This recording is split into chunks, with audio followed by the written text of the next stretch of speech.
want to talk to you about the future of Rocket Lab and how they might be raising a lot of cash. And it is not through convertible notes, my friends, and it's not through the space systems either. Now, space systems is a huge component in generating massive revenue and massive profits for Rocket Lab, but this time I'm going to talk to you about something that not a lot of you might be thinking about right now, and that is human spaceflight. Now, the reason why I want to talk about human spaceflight right now is that it is the future.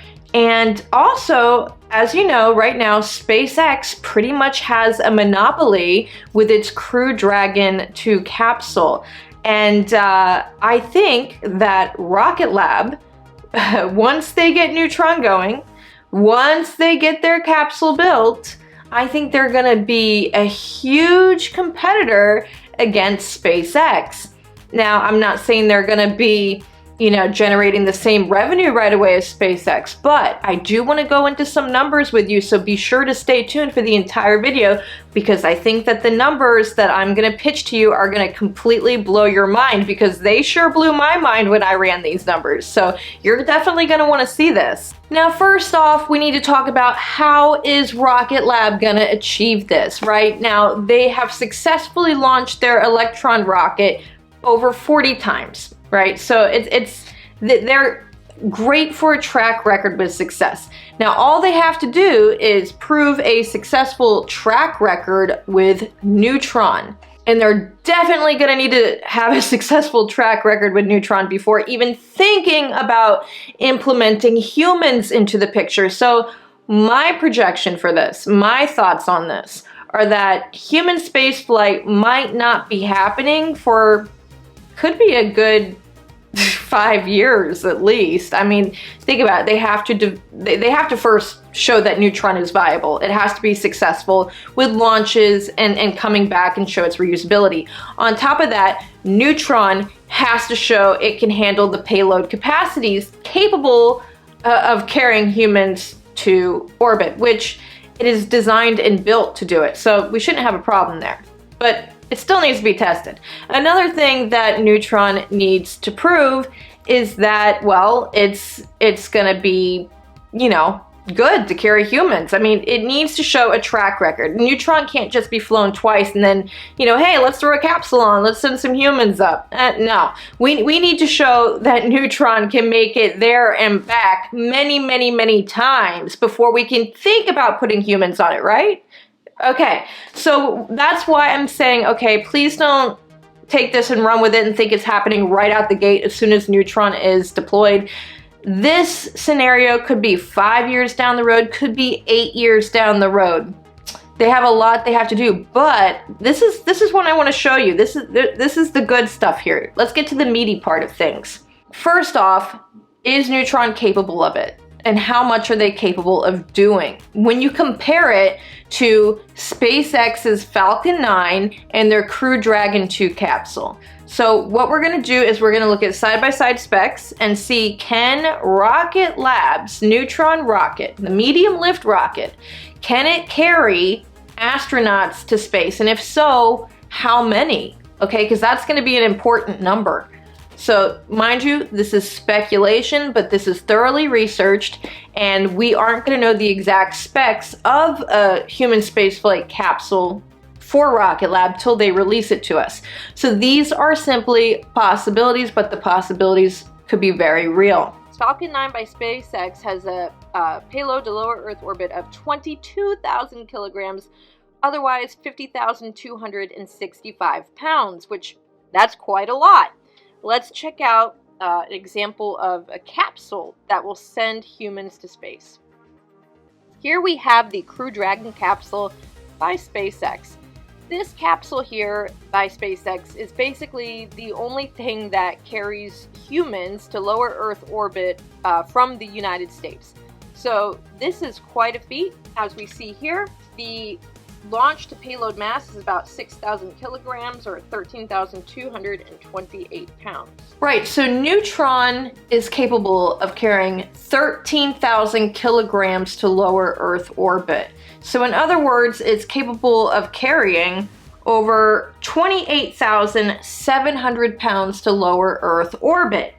Now, when they're carrying that type of capacity, the Neutron won't be able to return to landing site. It's going to have to return downrange, meaning that Neutron, the reusable part, is going to return to a barge in the ocean, which the barge will then carry it back to the landing site for reusability. But still, that's not bad at all. I mean, it's still reusable and they're still able to carry that amount of weight up. That means that Neutron, if it does the downrange kind of a launch where it lands on the barge, it would be capable of carrying a payload capacity weight of the Crew Dragon 2 capsule.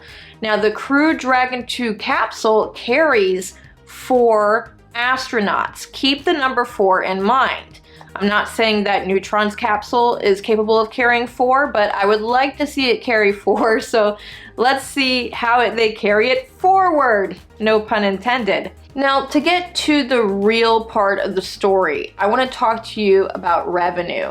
Rocket Lab, right now, as of November 2023, Peter Beck said that the Electron rocket, meaning the baby smaller rocket, was fully booked out for this year. This year of 2024, the manifest is full. They're basically sold out unless one of their bookings has a delay and they can fit in someone else. So when you think about it, they're booked solid. Now, it was also noted that each Electron launch was about 7.5 million. Okay, so 7.5 million, I want you to keep that number in your head. It's a very important number, and this is why.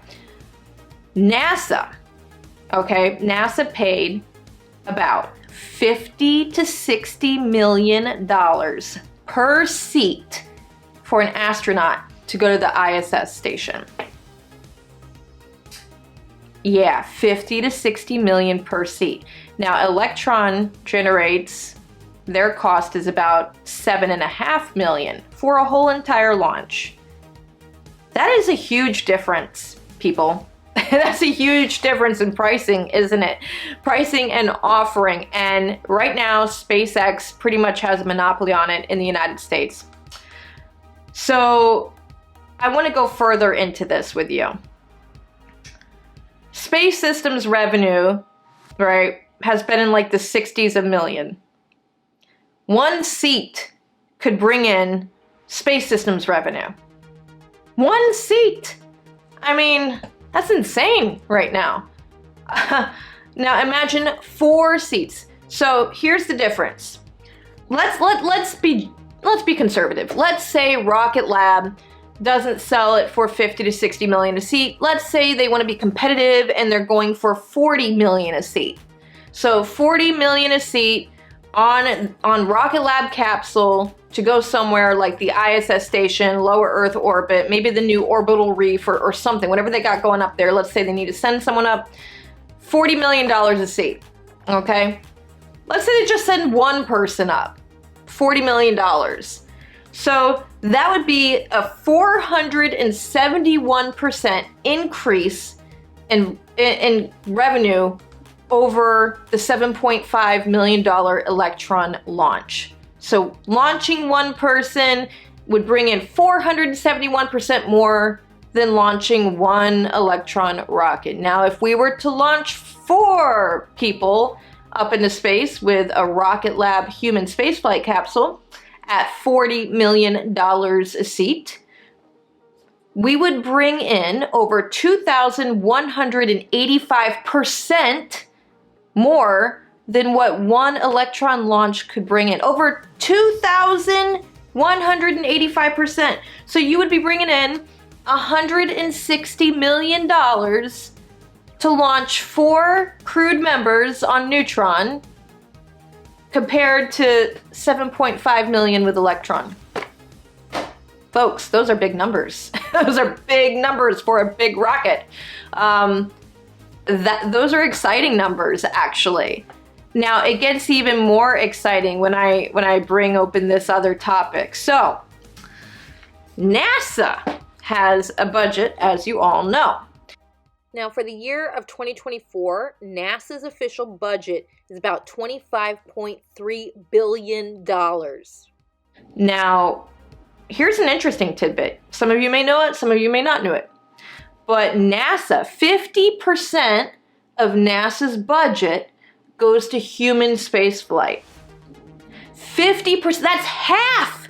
That's half of NASA's budget going to human spaceflight. Oh my goodness. I mean, that's a lot of money. And when you think about it, half of 27 billion, that's a lot of money that Rocket Lab could be dipping their hand in the cookie jar and getting just by being human spaceflight capable. Now, a lot of you may be thinking, wow, that's a lot of money going to NASA. Not really, and I'm gonna tell you why. In the year 2020, the United States, they had a fiscal year of $6.6 trillion in spending. 6.6 trillion. And you want to know how much of that 6.6 trillion NASA got in 2020? 0.3%. Yeah, that's not a lot. But did you know that 0.3% of $6.6 trillion is over $22 billion? Billion. So while it might not sound like a lot, it's still a lot. It really is. So think about it. Each year, with inflation and cost and everything, and the desire for human exploration and to go beyond, yeah, there's going to be more spending. And again, 50% of NASA's budget is set aside for human spaceflight. And this was written back in August 31st of 2022. So imagine with inflation how much more this could change. No, NASA awarded SpaceX for 5 more astronaut missions worth $1.4 billion. That is a big number. So there's lots of money to be had from NASA towards the human spaceflight. So I can't drill it in anymore that while we've been looking at space systems, okay, and while I've had my eye on space systems, you know, the mega constellation that Rocket Lab can set up for themselves, the software, you know, all that recurring revenue that they can get, I think that another place that has been severely overlooked for government contracts, you know, funding from NASA, and who knows, I mean, maybe they'll blow out Virgin Galactic space tourism with the Rocket Lab's human space flight. Who knows? You never know, you know, 20, 30 years down the road. We don't know.